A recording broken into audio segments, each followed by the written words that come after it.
Hello, everyone. Welcome to the next online class here. This will be the class for April 6th. And just to kind of reiterate what we've talked about before is that the main goal of this final assignment that you're going to be submitting this coming week, this next Sunday, is research. So while obviously spelling and grammar is important, the main point of this assignment, though, is to find good academic research sources from our library and to summarize them and explain how you would use them in a hypothetical situation where you were writing a paper about that topic. Okay, and people will ask sometimes, well, how long does this assignment have to be?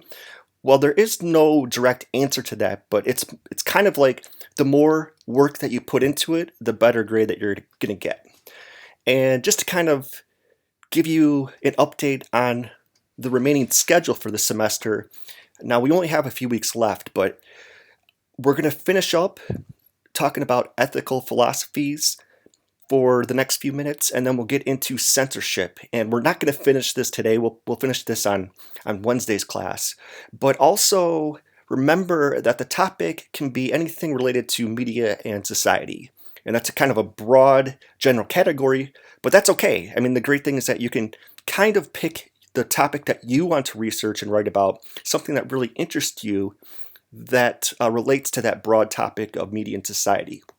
So once again, let me know if you have any questions about that. But so next week, though, we'll start looking at resumes and cover letters. We'll look at advertising. We'll look at globalization.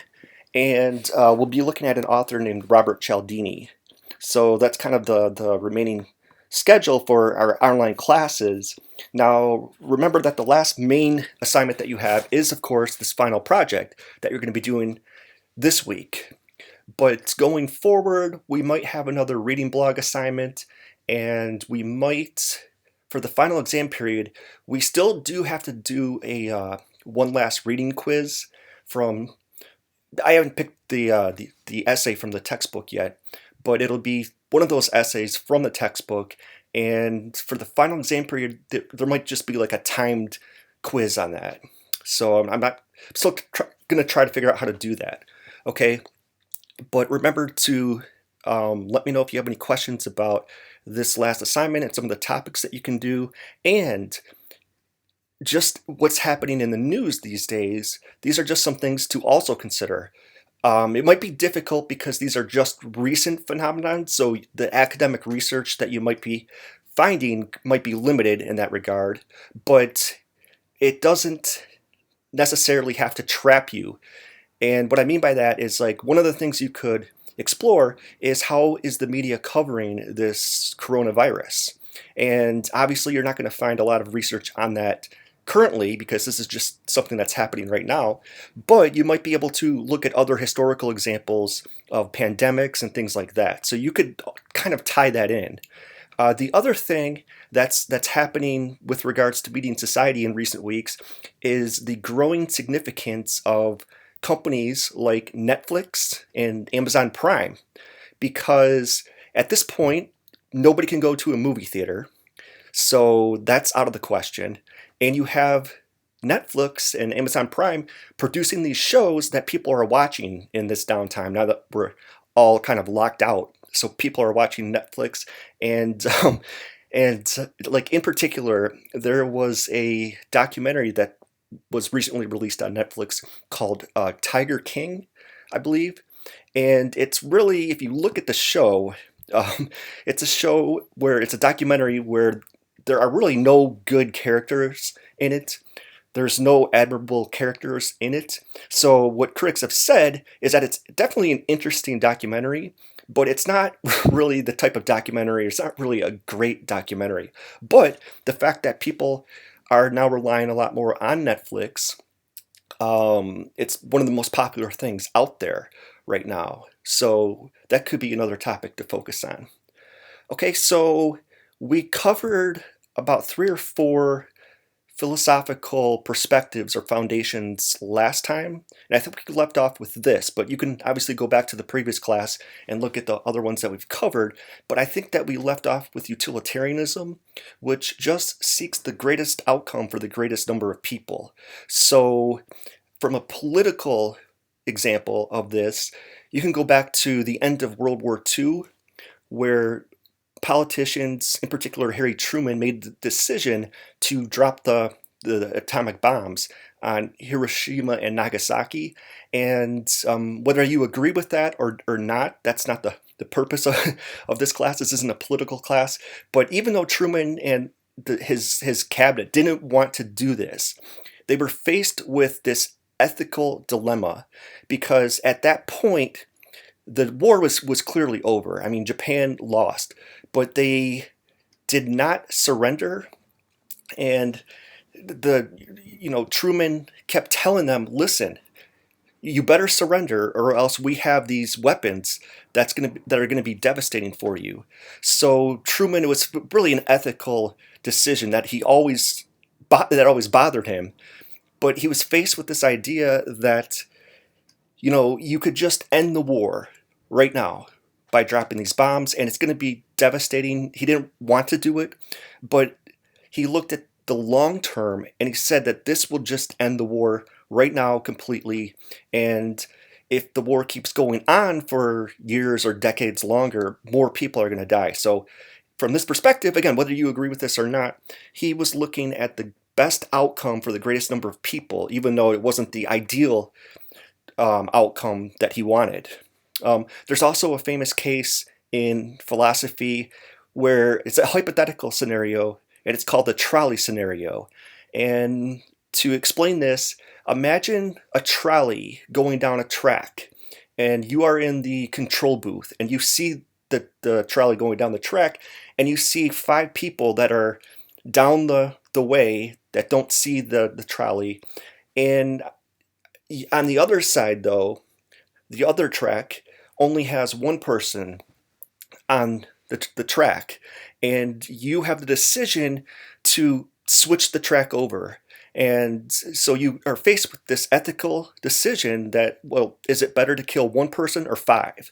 And of course, people will say that it's better to kill the 1 person, even though it's, again, not an ideal situation. And this is kind of an extreme or exaggerated scenario, but it's just something that is talked about in hypothetical situations. Okay, also, here's something else to consider. There is something in journalism called undercover journalism. This is where journalists will deceive people and companies to get inside information, okay? A classic example of this is the feminist author. Her name was Gloria Steinem, and she went undercover as a Playboy playmate back in the 60s and 70s.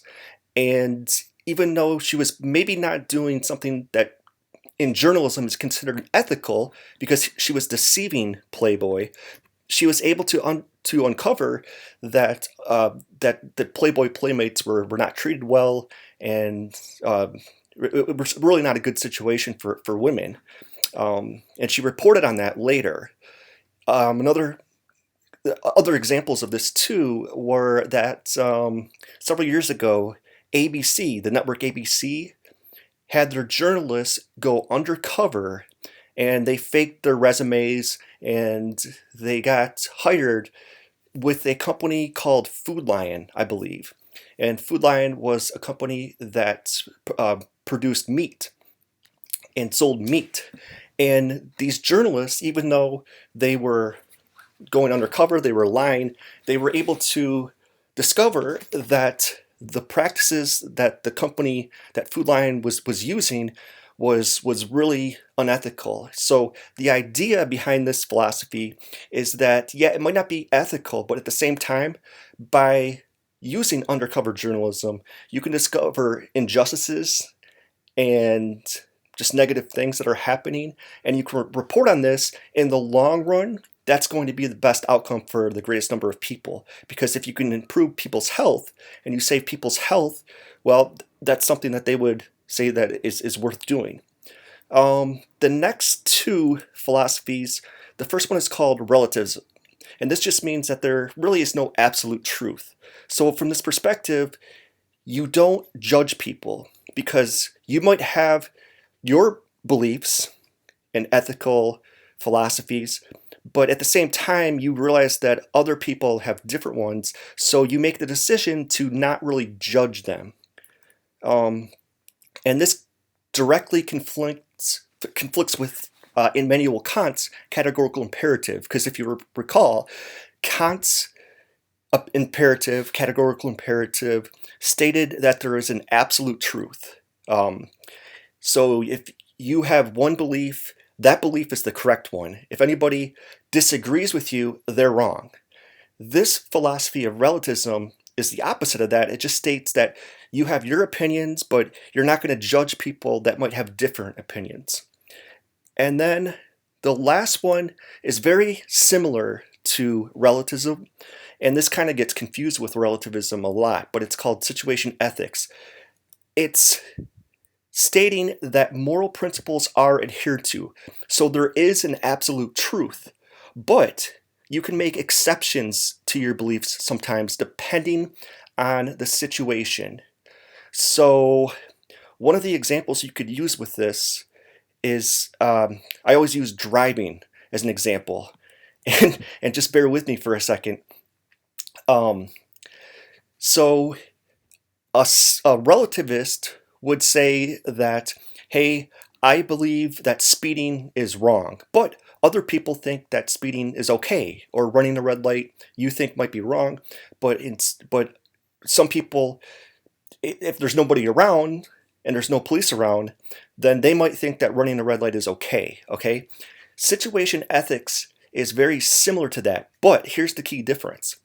A situation ethicist would state that, hey, speeding or running a red light is always wrong. So these other people that think that it's okay to do it sometimes, they're wrong, okay? However, in certain situations, such as if a woman is being driven to the hospital to deliver a baby, then in that case, that situation would state that it is okay to run a red light or to speed. So I know that driving is an odd example to use when describing these, but I think it helps you understand a little bit more. Also, with academics, you might have professors, I'm sure we've all had different classes where there is a specific late policy. In fact, at Full Sail, some of those classes don't allow any late policies whatsoever. They say that you have all week to work on it, in multiple weeks to work on an assignment, so there's no excuse for it being late.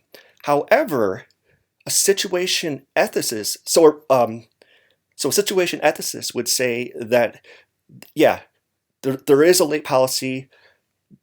In most cases, they're not going to allow any late work. However, there might be certain situations that come up. So a perfect example of this, where I'm not sure if many of you were here in Florida when about 2 or 3 years ago, there was a Hurricane Irma.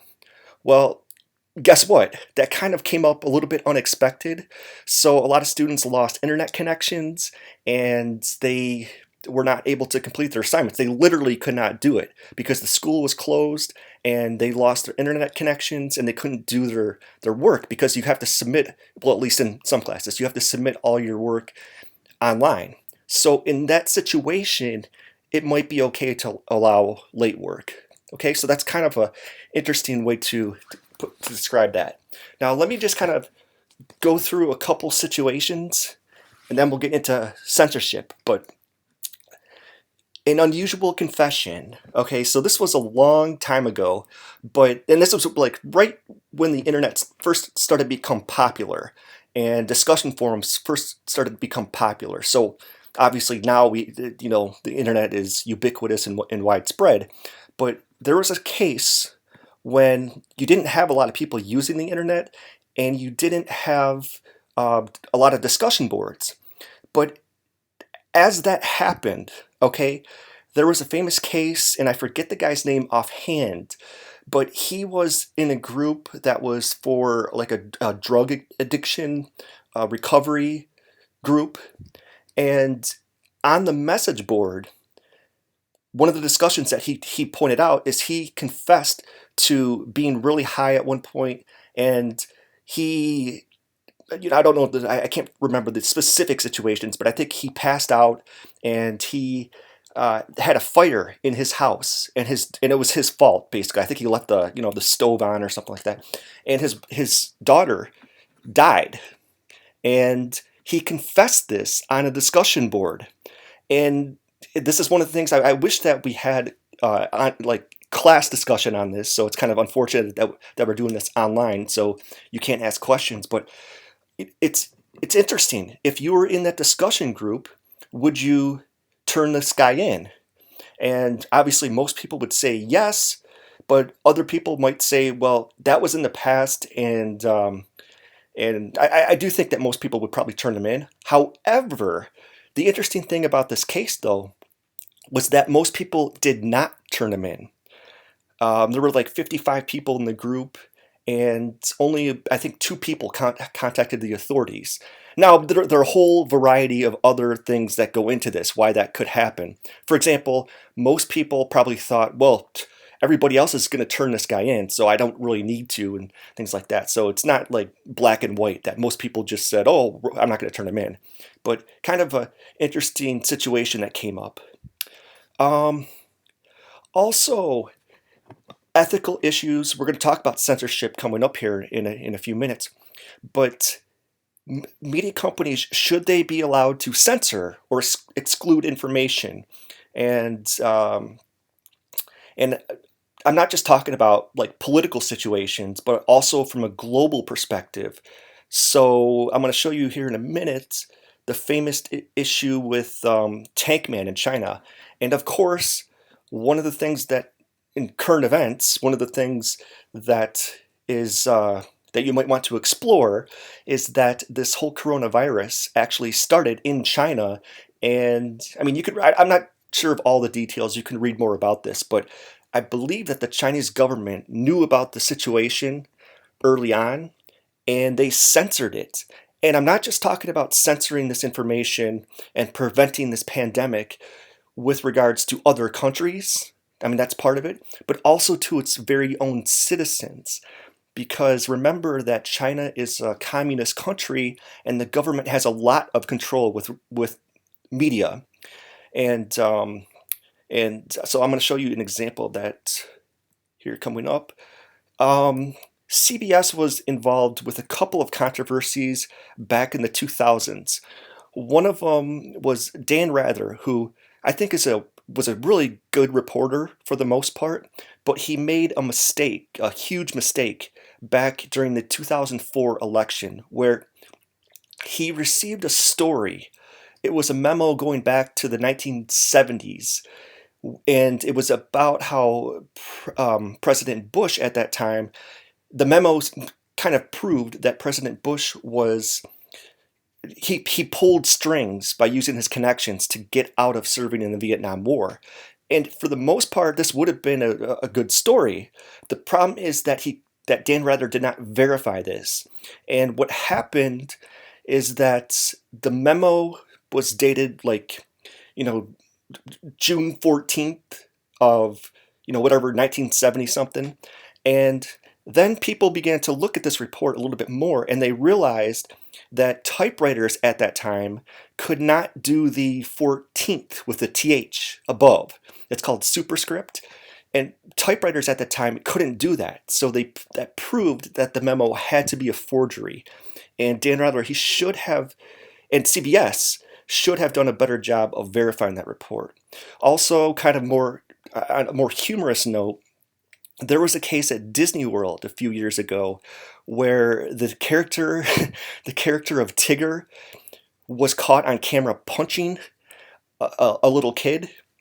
And I think that like the little kid stepped on his foot or something, and the Tigger character got mad and punched him.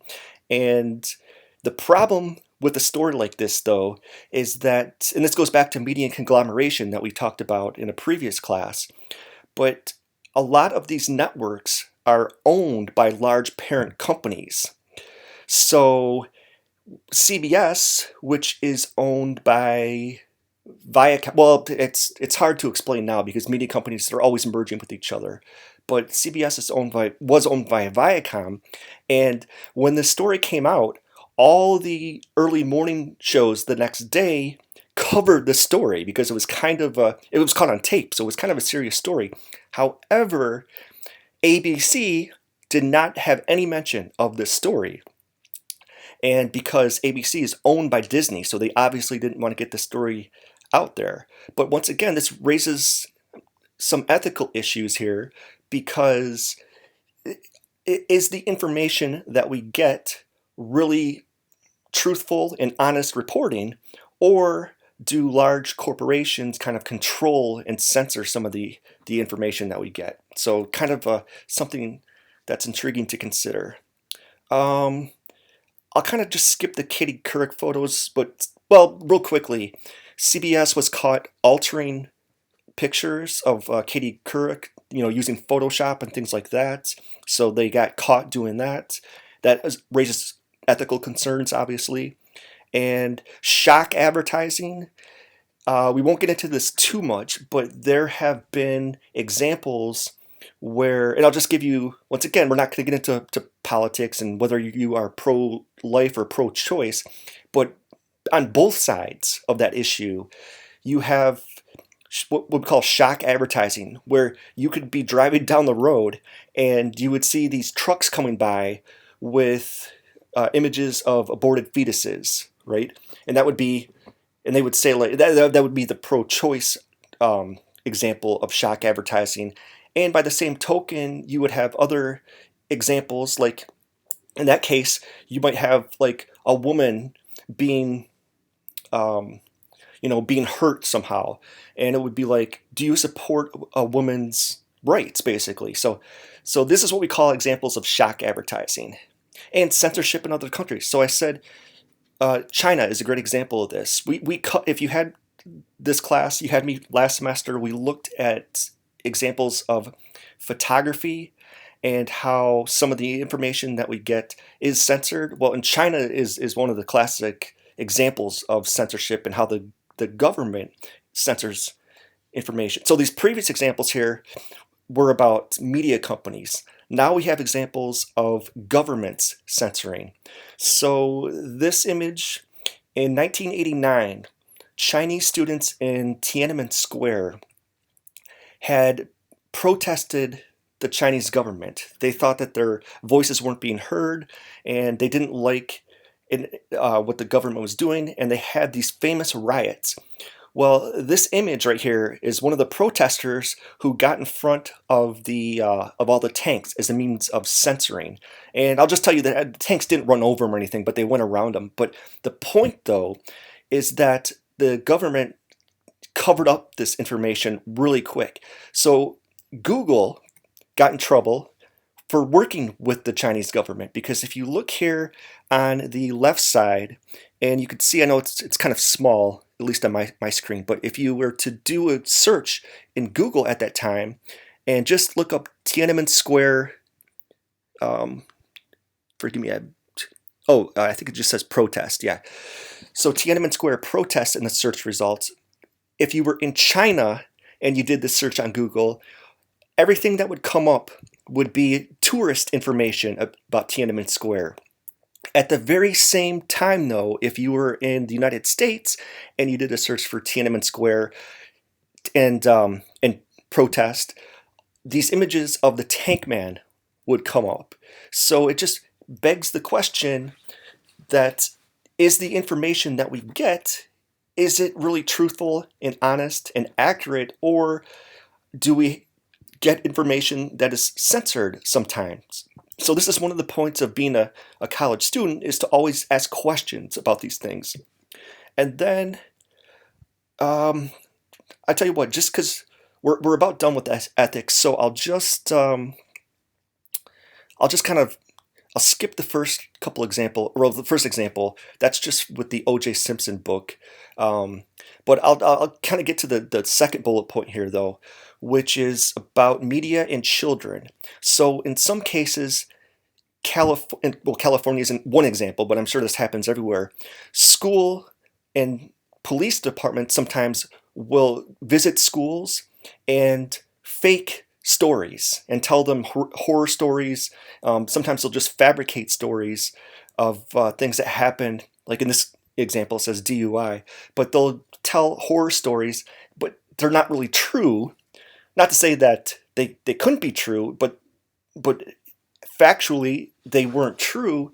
And when kids found out about this, they thought it was unethical for the schools to do this, to just fabricate, even though their intention was good, because they don't want their high school students to go out there and drive drunk or under the influence of drugs or anything like that. So the intent was good. It wasn't about the intent, though.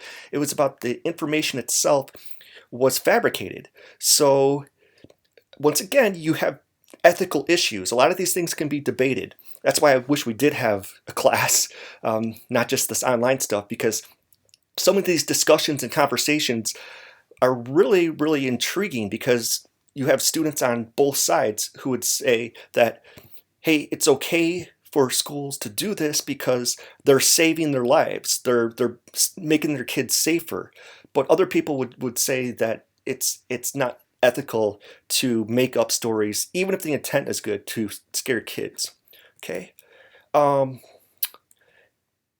And so let me kind of just skip past this, though. But let me give you a couple of famous quotes, though, that relate to ethics before we get into censorship on the next slide. Seeing a murder on television can help work off one's antagonisms, and if you haven't any antagonisms, the commercials will give you some. Famous quote from Alfred Hitchcock. And then one from Einstein: if people are good only because they fear punishment and hope for reward, then we are a sorry lot indeed. And then finally, Mark Twain, famous quote from him is, always do right. This will surprise some people and astonish the rest. So that wraps up our discussion for ethics. And let me just real quickly check the time here. Okay, so as we get into censorship, we're not going to finish this today, but that's totally fine. But this is kind of a long, and this is probably, I think students find this their favorite discussion. Once again, I wish we had class to discuss these, but censorship is a fascinating topic. So let me just kind of give you some examples here. I'll skip past some of these, but I'll just tell you that that with the first bullet point there, this always comes up with the issue of censorship. Now, some of you in your high schools may have read textbooks that were censored, and you might not even know it, okay? And kind of going back to children, there was a book from, and I forget the name of the book offhand, but there was a book where I think they used the word scrotum, like on the first page, and this is one of the things that caused that book to be censored in some schools. And also, I mean, even going back to, I don't have these here necessarily, but even like Harry Potter, for instance, has been accused of promoting witchcraft. And even though most schools are okay with reading Harry Potter, sometimes parents aren't okay. And they like to have a lot of control over what their children read in school, okay? And let me okay. So first of all, when we talk about censorship, one easy way to define it is control over media content by those in authority. Once again, authority could be a corporation like Disney or Viacom that wants to censor certain stories from coming out, or exclude certain information from coming out. Sometimes censorship is a legal issue. I'll give you examples how this has gone into courts. Sometimes it's a constitutional issue. So sometimes the Supreme Court gets involved with this in interpreting the Constitution. And of course, what we just talked about is ethics. So first of all, it's worth pointing out what the First Amendment is all about. It was originally framed by our founding fathers to protect political speech, political criticism, and also religious choice. But in recent decades, it's also been interpreted by some to extend to cover other forms of expression. So the interpretation changes over time. And what I mean by that is, as an example, is that if you go back certain decades, a book like Tom Sawyer would have been either pulled from the schools or they would have censored versions of that. But today, arguably, that has changed, and a lot of even parents are okay with having books like Tom Sawyer in their children's classrooms. Okay, so the interpretation of censorship really changes over time. And let me kind of skip past some of these, but I'll just give you some debates that have come up. Back in the 1980s, there was a politician who used, I mean, he wasn't very popular at the time, but he was running against, I think he was running as an independent, but he said that the Republicans Party and the Democrats Party are both bullshit, okay? And he he said this on television. I think he said this as in an ad, and once again, you have people that said that he shouldn't have done that. Other people say that it's fine to do that. I will give you some examples coming up here about the FCC and what they said about this, and about cable networks versus regular television networks. Also, one of the debates that always comes up with regards to the First Amendment is flag burning. So there's been several cases of this, but one of the famous ones, though, was in the 1980s, and it was Texas versus Johnson. And we won't get into the specifics of that case, but once again, is burning a flag, should that be protected by the First Amendment, or should it be considered obscene? Now, we'll talk about this coming up here, but what the courts have said is that censorship, or I'm sorry, indecency is protected by the First Amendment. Profanity is protected by the First Amendment. Obscenity is not. But even with regards to indecency and profanity, even though they're protected by the First Amendment, the FCC has weighed in and made some rules about this. So I'll explain what those are as we go along here. So one of the theories with regards to censorship is what we call the gatekeeping theory, where the basic definition is that the media controls the flow of information. So, for example, South Park has been censored a lot by Comedy Central. I mean, one of the famous examples was, we talked about this before, but Scientology and the Tom Cruise episode, where they really went after Scientology, and Tom Cruise stepped in and got that episode pulled. But there have been so many different cases with South Park. In one episode, they wanted to show the Prophet Muhammad, and Comedy Central wouldn't let them do it. So this is an example where the media controls the flow of information. Good Night and Good Luck is all about a journalist. I think we talked about him last time, or maybe not, but his name was Edward R. Murrow, and he fought and battled censorship with his network, which was CBS, because he was running a series of stories attacking a Wisconsin senator named McCarthy, Joseph McCarthy, okay? And CBS censored a lot of those stories at first because they didn't want controversy. So that's an example of how a network, once again, can censor information. Also, with war photos, there have been some examples where some networks and some newspapers have shown footage or images of war, and sometimes that a lot of people say that those should be censored, especially if children are in the audience.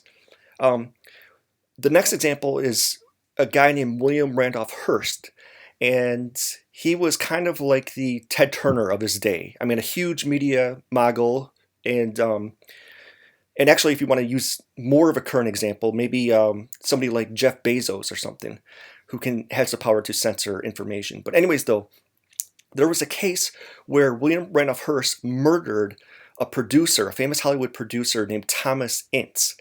But because William Randolph Hearst owned all kinds of newspapers at the time, he had his newspapers censor that information. So once again, being good students means to be media literate and ask a lot of questions, like, is the information that we get really truthful and honest, or is it excluding things, or is it illustrating examples of bias?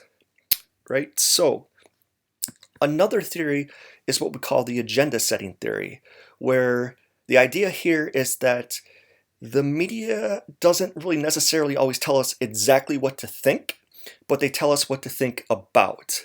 So this is, I mean, what's happening right now, if you are watching the news, is almost everything that is on the networks is about the coronavirus, which is probably a good thing, but also there are times where it just sets the agenda for telling us these are the important things to consider.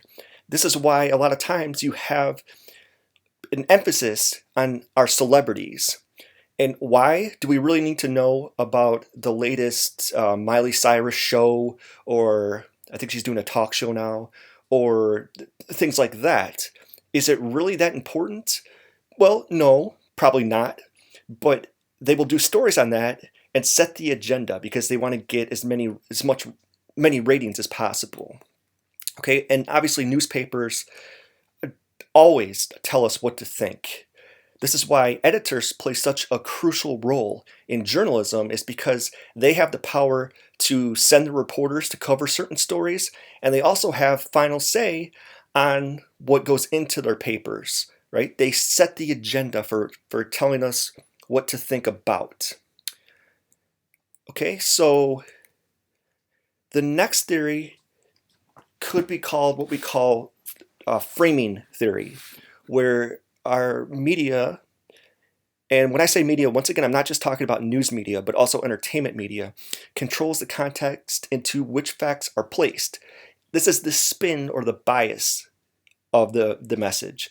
So if you are familiar with the tobacco companies back in several decades ago, they tried to frame, and there's a great movie called Thank You for Smoking about this.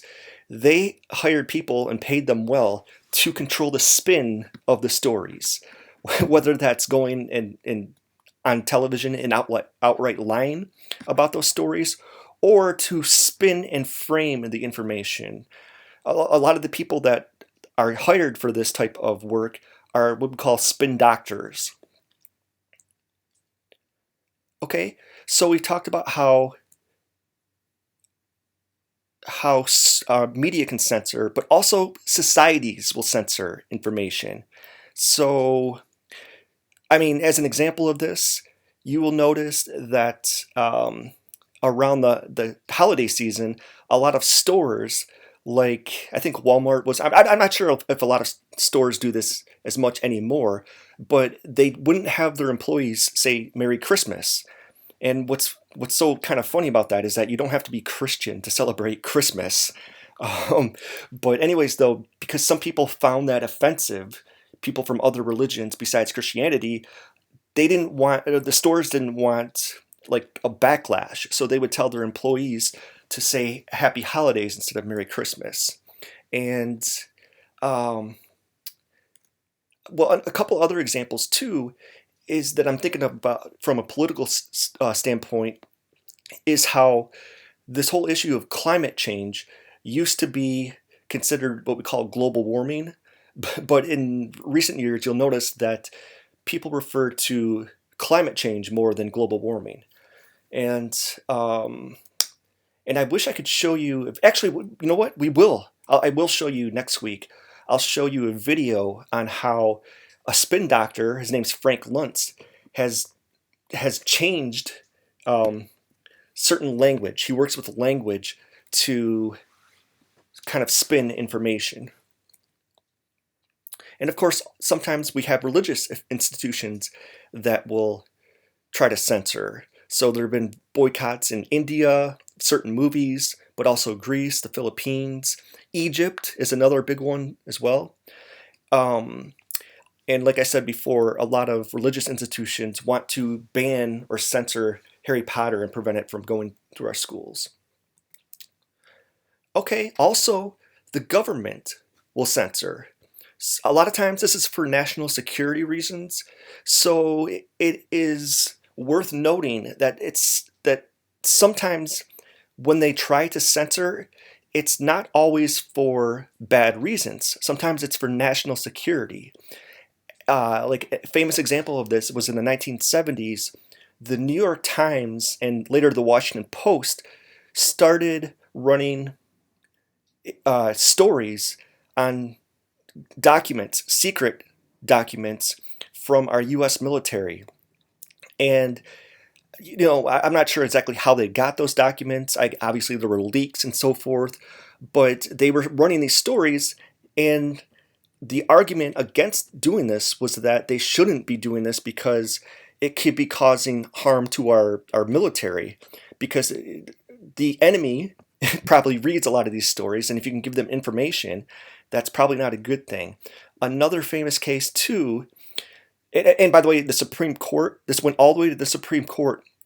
In this case, the Supreme Court agreed with the media, with the newspapers. They said that as long, in these cases, the information that was being published wasn't directly harming our soldiers. So even though these were leaked documents, and maybe, again, going back to ethics, maybe newspapers shouldn't do this, the fact that they weren't that bad, the Supreme Court sided with the media. Another famous example was also in the 1970s. A magazine called Progressive Magazine was publishing articles, or at least one article, on how to create a bomb. And once again, this went all the way to the Supreme Court because people said that a magazine should be more responsible for their actions, and they shouldn't be informing people how to make bombs. By the way, if you ever seen a show called CSI, the same argument occurred in these cases, where they were, in some episodes, they were showing criminals how to be better criminals. The same thing is true with the show called Forensic Files. The argument, and these arguments didn't come into fruition, so I mean they weren't huge stories, but people said that shows like Forensic Files teach criminals how to get away with crimes and how to do a better job of being criminals. Real quickly too, just another couple examples. Geraldo, the famous journalist who's worked with some networks, he got into a little bit of controversy because he was broadcasting a report. He was embedded with our troops, and he showed the camera, and he thought he was just, doing something that people wouldn't find offensive, but he was actually showing the map of their location, and he got into a little bit of trouble of doing that. So obviously the government didn't want him to broadcast that. And of course, textbooks in Japan sometimes get censored because if you are reading about the end of World War II that we talked about earlier in this episode here, or this class, we talked about how the war ended badly for Japan. Well, some textbooks in Japan will make it seem like they were really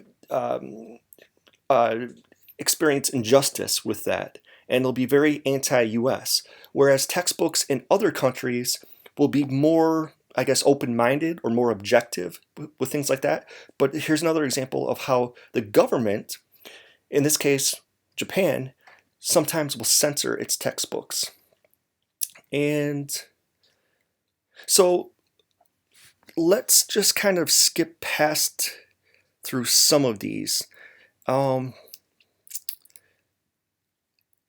I'll talk about the FCC coming up here.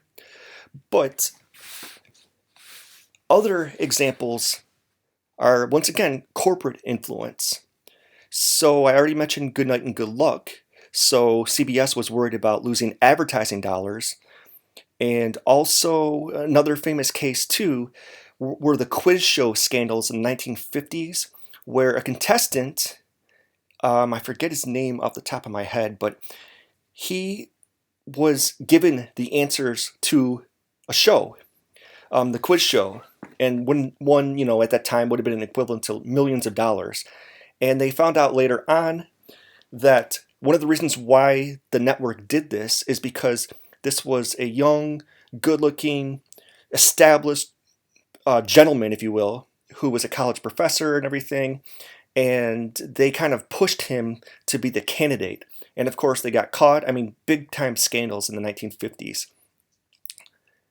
And also, there have been cases, especially after 9/11, where in this case CBS kind of dropped a film about 9/11 because they realized that it was a controversial movie and that they were going to be, once again, losing advertising dollars. The important thing to note about this, though, is that CBS could have easily just aired that without anybody knowing at the time beforehand. But they always have to pay attention to the aftermath. They realized that by showing this 9/11 film, sure, they would get advertisers for that film as they were going to air it, but they realized that there would be a backlash after that, so they would lose the same advertisers after that. Okay, and I already talked about how Comedy Central has censored South Park and things like that. And of course, just the last bullet point here too. YouTube, or well, second to last, YouTube, of course, has been involved with censoring certain things. Although the thing is about YouTube is that it is so widely ubiquitous at this point that it's hard for them to really look at all of its content and go through and figure out which things should be censored and so forth. But as a corporate example of this, though, Viacom in particular sued YouTube because they were violating copyright policy, meaning that they were airing episodes of some of Comedy Central's shows, and Comedy Central once again is aired on is owned by Viacom, and obviously YouTube was airing some clips of South Park and other shows, and of course Viacom wasn't too happy about that.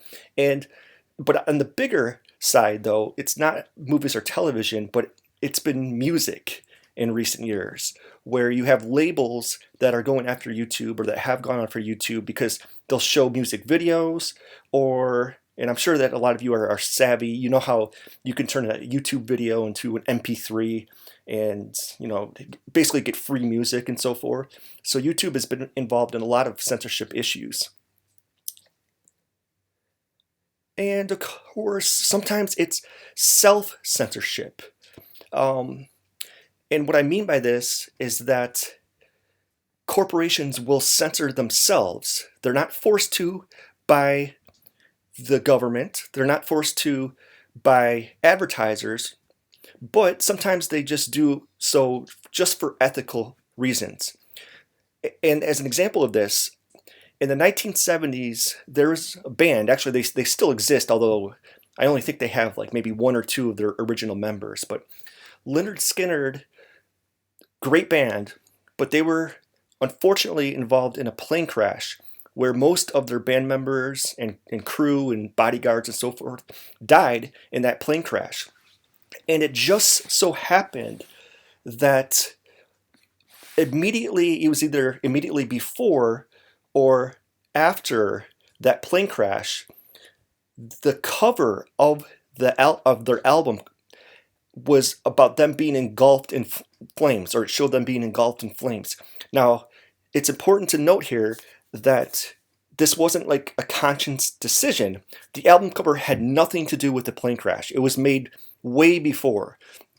Okay, but the fact is, though, that it came out right after or right before that, right at the time, we'll say, that plane crash happened, a very tragic incident, and the label said that, hey, this is unethical. Let's change the cover because it's disrespectful to the families. Let's change the cover to something else.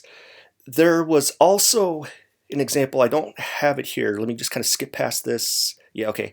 I don't have this example here, but right after 9/11, there was a band called The Coup, and it showed them standing beneath the World Trade Center, and while an explosion is happening above them in the towers. Okay, once again, this had nothing to do with 9/11. It was just a coincidence that album cover came out just like the day or two after 9/11, and of course, the studio, the label, wanted to get rid of that immediately because they thought that everybody's going to freak out, and they just thought it was unethical. And then you have certain movies and certain songs that were not played immediately after 9/11 because they were deemed a little bit too offensive. And of course, like what's happening right now though too, there may be songs that might get censored from radio stations after this coronavirus or during the time of this coronavirus.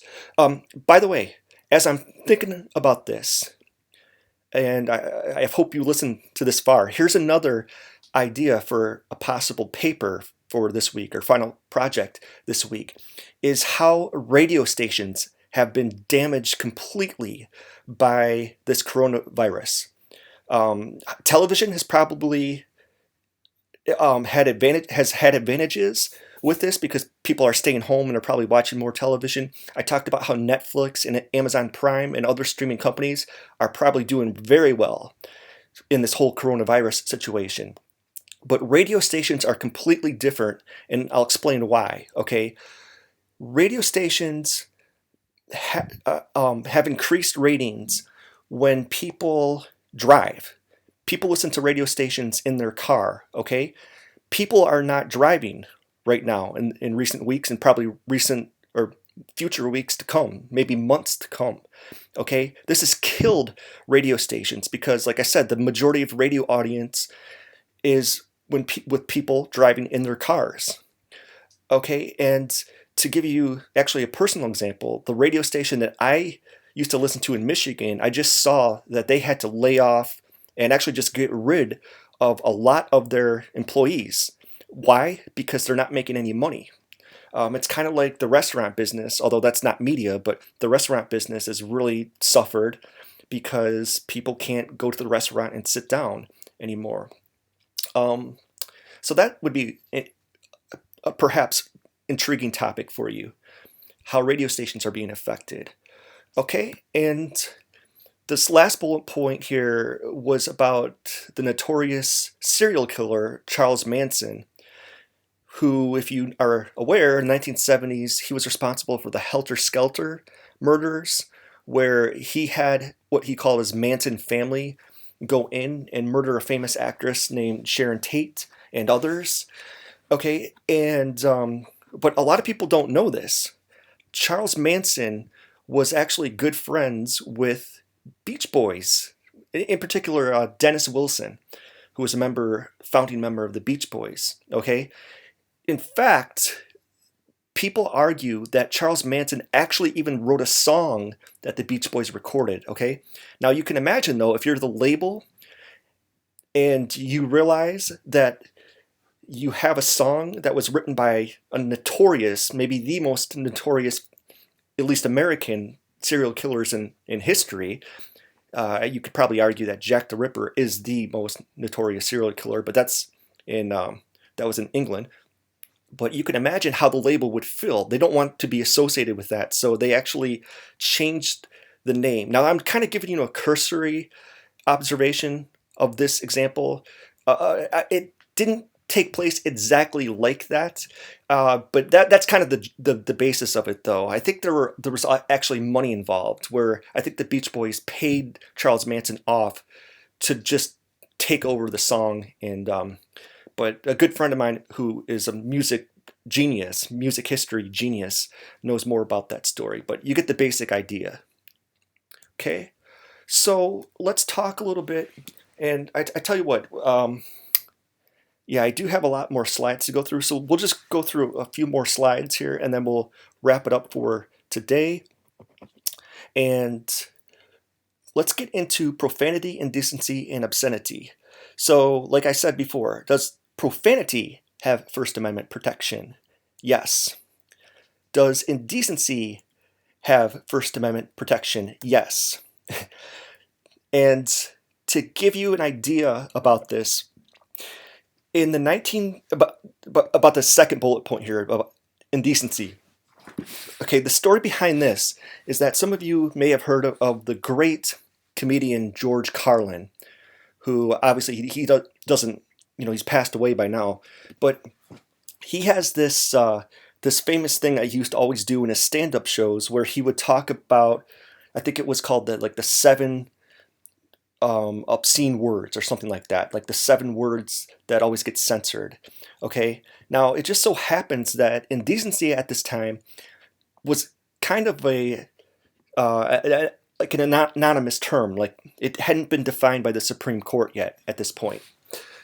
Okay, so in the 1970s, some guy was driving in his car with his son, I believe, or daughter, or a couple of his kids, and they turned on the radio and they heard George Carlin's famous speech about these things, and very, very profane, and he tried to sue the radio station, or there was all kinds of controversy when this happened, and so this went all the way to the Supreme Court, and the case was called the FCC versus Pacifica Foundation, and in this, the Supreme Court said, yes, this is not obscene, but they came up with what we call the safe harbor hours.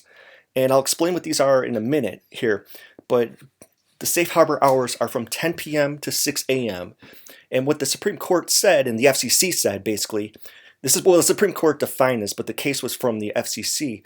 The Supreme Court said that between the hours of 10 o'clock and 6 a.m., which they deemed that very few children were in the audience, networks and radio stations can get fined for extreme profanity. It can be considered indecent, okay? So the safe harbor hours, 10 p.m. to 6 a.m., the networks have freedom, and the radio stations have freedom to basically broadcast whatever they want. But anything where there could be children in the audience, the stations and networks could be fined for that, okay? So the famous case, again, the FCC versus the Pacifica Foundation.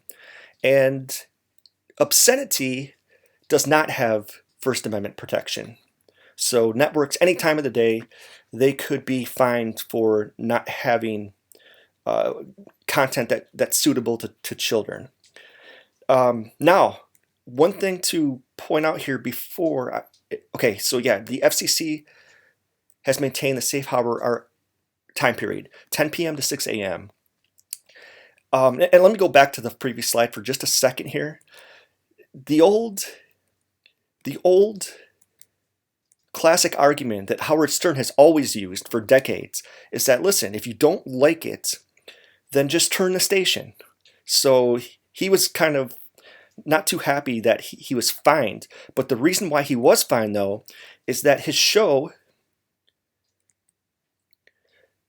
was outside of these safe harbor hours.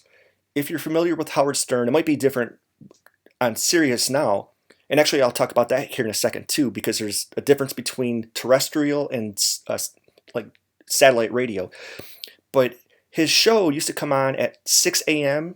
or 7 a.m., and it would often go, obviously outside of these safe harbor hours. That's why he was fined so much, and that's why he moved to terrestrial radio. Now, yeah, I thought I had this on here. Before I get to the next bullet points here, though, let me just kind of explain something, though, about the FCC. The FCC only has control or only can fine broadcast stations. So this includes ABC, NBC, CBS, Fox, and anything that you hear on terrestrial radio. That's where the FCC is able to fine stations, and it has a lot of control. Terrestrial or satellite radio, is outside of the FCC's jurisdiction, if you will. So that's why Howard Stern can say whatever he wants, and if you have satellite radio, you can find all kinds of shows and material that the FCC might consider indecent, and they might happen during the safe harbor hours, but the FCC can only control broadcast stations. Now, the argument will always come up, though, that since they only control broadcast stations, they have no control over cable stations. So why don't we see more explicit content on cable? Well, this kind of all goes back to advertising. Stations know, like let's say if you're, once again, to use Comedy Central as an example. let's say they have a show that is outside the safe harbor hours, and remember, they're not controlled by the FCC, so they can say whatever they want. They don't have to worry about getting fined. Now, the laws, by the way, are always a little bit different and changing, so I'm just giving you a broad example of this, or a broad explanation of this. The reason why cable networks, though, don't have obscene or explicit content during the day is because of advertising. They know that they'll lose advertisers because advertisers don't want to be associated with a network that has indecent content during the day. So that's the reason why cable networks don't get fined, and radio stations, for that matter, don't get fined. Now, of course, there are always exceptions to this. You might remember the Super Bowl where Janet Jackson and Justin Timberlake had that incident where Justin Timberlake basically undressed, to use this the best way I can. He undressed her right during the Super Bowl. Well, obviously, I think that was on CBS at the time, and CBS got a lot of fines.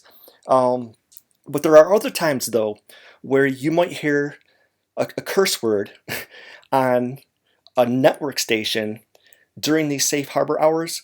Sometimes the FCC will just let it go. I mean, as long as it's not consistent all the time, there are examples of that. And of course, you can't always control live television. I mean, obviously, if you are watching a political debate and some politician swears, sometimes networks can't control that. I mean, sometimes there's tape delay, but sometimes the FCC will just let that go because they understand that that was outside of the network's control, okay? And I tell you what, we'll wrap it up here. I want to get into what we call the 4 justifications for censorship, but we will do that on Wednesday's class. Okay, so once again, let me know if you have any questions, and remember to keep up with the final project this week. And like I said, after we get through censorship on Wednesday, we'll start looking at resumes and cover letters for next week. Okay, so we'll see you on Wednesday.